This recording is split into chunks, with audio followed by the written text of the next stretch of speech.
Hi, Chris again, your real estate broker here at Get Listed Realty. In this video, I want to walk you through what happens after you accept an offer from a buyer. The first thing is you should take some time to celebrate.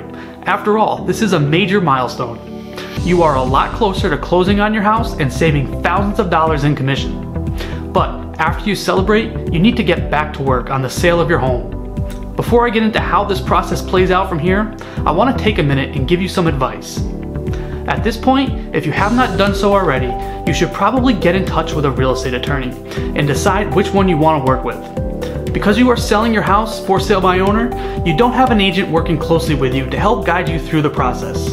An attorney is needed to perform the closing on your house anyway, and pulling them into your situation now could help prevent any issues with the sale of your home while in escrow. That's what you are in now that you have accepted an offer on your home, escrow.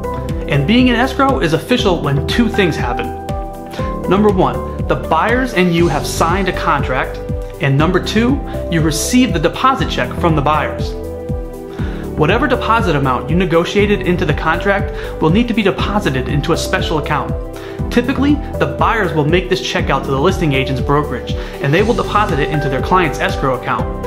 However, because you are selling for sale by owner, you have two options on how to handle the deposit check. Number one, use the buyer's agent broker's escrow account. Or number two, use your attorney's escrow account. This is where it is best to check with your attorney for how they are comfortable with you doing this. The check is going to need to be made out to the correct account you decide to use. You should not have it made out directly to you, because this could cause legal trouble if you are holding the deposit funds of the buyer. Again, this is why it is a good idea to check in with your attorney that you will use to close your house. Whatever account you decide to use, by law, the funds cannot be released until closing or the deal falls apart, and both the buyers and the sellers sign off on the release of the funds. Now at this point, everything is official and the clock starts ticking on all the dates in your contract.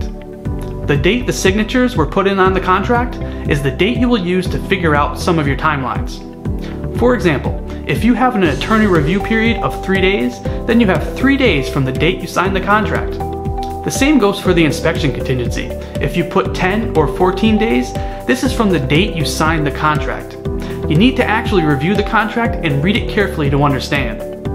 For example, look to see if the contract says business days or calendar days, because that makes a difference to your timelines. Next, you're going to want to maintain an open line of communication with your buyer's agent or the buyers directly if they don't have an agent. Make sure they are working on their responsibilities to meet these timelines. And if the dates are not going to be met, you will need to work with them and get an extension in writing and signed.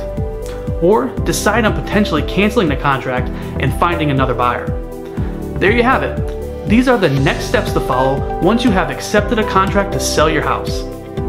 If you haven't done so already, I suggest you watch my videos, The Home Seller's Guide to the Home Inspection Contingency and The Home Seller's Guide to the Mortgage Contingency, so you will know what to prepare for with both of these contingencies. Because if they are in your contract, they are going to be coming up quickly. As always, thank you for watching my video. I hope this makes getting your house to the closing table a little bit more clear and easier for you. If you still have any questions, feel free to reach out to me directly through my website and I will get back to you right away. And if you are watching this and still have not purchased one of my flat fee MLS listing plans, head over to my purchase page and get started on selling your house on the REALTORS MLS without paying a listing agent's commission. Thanks for taking the time to watch this video.